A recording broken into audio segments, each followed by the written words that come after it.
we started hearing this acronym, PFI, just a few years ago that I had never heard of before. Can you tell us more about that? Yeah, so a lot of people didn't know about the term PFI until the Commission's report came out almost 2 years ago. Basically, PFI means pregnant from Ireland, and it was a term used to describe Irish women who were living in the UK and unmarried and pregnant. So from about the 1920s onwards, there were reports of Irish women either moving to the UK while already pregnant or getting pregnant soon after they moved over there. And in some cases, they might have been struggling financially, so they turned to Catholic charities for support. So the clergy in the UK got in touch with clergy and authorities in Ireland and said, you need to sort this out. We're looking after Irish citizens. They should really be looked after by the Irish state. So in 1931, the Irish government and a few other groups set up a scheme, and the Irish government agreed to pay half the cost of repatriation to send women like Terri back to Ireland against their will. So, hundreds and hundreds of women were sent over the years. It peaked in the 1960s, where over 200 women were sent back every year against their will. Kidnapped. Essentially, yeah. Kidnapped is the word that we can use for that. Thank you.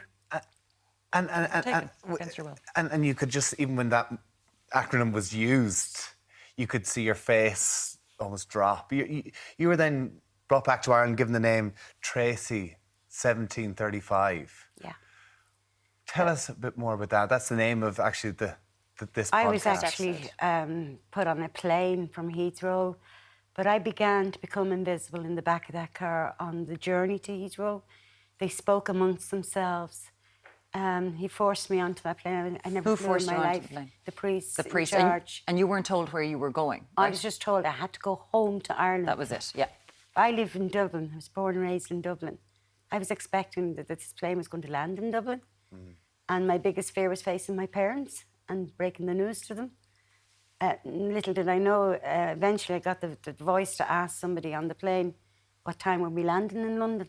And the air hostess informed me, this plane is going to Cork. I had heard of Cork in school. I knew nothing about it. And 2 members of the clergy was waiting in Cork Airport for me. To bring it to Bessborough? Yeah, they put me in another car.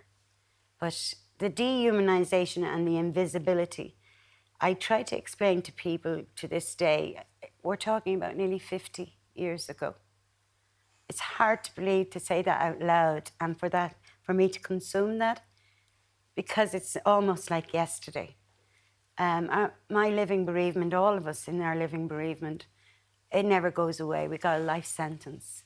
The minister lately said something about, how long people were in these institutions and whatever. They don't have no understanding of the depth of trauma. No. And, at the end of the day, when I arrived in Bessborough, they just shut the door behind me. And I say to people, I landed in the bowels of hell. And you mentioned, you said the scum, like pariah. You had your baby. I did. I had my baby in St. Patrick's on the Navan Road. And I had escaped from Bessborough, you see, but I was found in Dublin and brought back to the Navan Road because it was too far of a journey to get me back to Cork. Now, Cork had processed me through St. Anne's. St. Anne's and London were linked up. All the adoption agencies that grew in this country were all linked up to institutions, to national hospitals.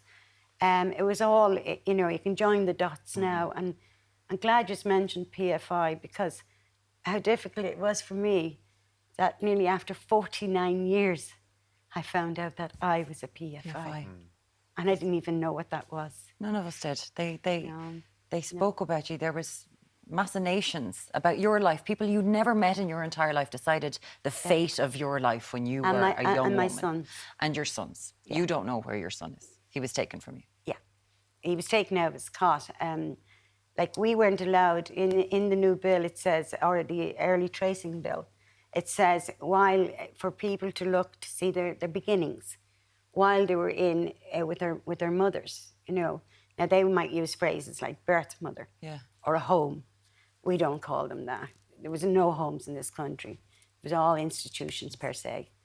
But having said that, I want our children to know the truth. The truth was this innocent little infant was taken from its mammy the moment it took its first breath. And then it was locked in the coldest room possible that they dared to call a nursery. And if you were on floor duty outside of that nursery and you heard those little babies crying, you weren't allowed to go in. But if you wore a nice jacket and carried a briefcase, or you're from a pharmaceutical company, the nuns would unlock the door and let you in. We didn't know what they were doing to our babies. Because we know now that they did testing on babies in these institutions. We found out from Catherine Corliss in 2015 that 796 babies were buried in Tuam, the Tuam Mother and Baby Institution. There's more and more. This is called Redacted Lives because of the Commission's report, Terri, where you were erased. You weren't there. We couldn't see anything, Orla. Like, the thing is, this podcast is focusing on the people that we haven't heard from, the people like Terri who are finally speaking. What do you want to happen? Because this, you're not happy with the Commission's report, Terri. It was a farce. It was a total smoking mirror from the word go. And I'm very thankful that a good man called Kevin Higgins, he's a solicitor and he's worked Trojan work for us. And he told me, he said, Terri, please do not get your hopes up. He knew. And Orla, this is one of the episodes. I'm sure they're equally as powerful. Yeah, so we have 6 episodes in total. 3 have come out. The episode 4 about the Commission is out tomorrow morning, and that delves into how the Commission gathered its evidence and a lot of the issues survivors like Terri have with it. You know, they thought this was finally going to show Ireland what happened in these institutions and that they would be listened to, and that, you know, the state would fully acknowledge, and the Catholic Church and Protestant orders as well would acknowledge what happened to these women. And one of the biggest things we're trying to get across in the podcast is the fact that it's an ongoing issue. It's not a historical issue. People are still being denied redress. People are still being denied access to their documents. Women like Terri are still looking for their children decades later. And the current redress scheme, about 24,000 survivors are excluded from that. There's a lot of controversy over the fact that anyone who spent time in an institution as a child, if they spent less than 6 months, they're not going to get anything. So it doesn't take account of any early trauma or the forced family separation, which happened in so many cases. And this is 100,000 people who went through these institutions in this country up until 1998. This is not in the far past. Up until 1998. 1998. You know, so it's just... It's just around the corner. We can just see, like, we can see it. We all know 1998. It's called Redacted Lives. I think it's not just, it's fascinating to listen to. Like, it's amazing to hear your stories. And Terri, I know that you are fighting and you've been fighting for years, and to continue to talk about it. We appreciate it so much. Terri Harrison, Mother and Baby Institution survivor. And Orla, this is done with the journal.ie and the podcast Redacted Lives. It's available wherever you get your podcasts. Yes, wherever you get your podcasts. So 3 episodes are out and 3 more are to come. So it's myself, Nicky Ryan and Sinead O'Carroll and the team at the Journal. Amazing.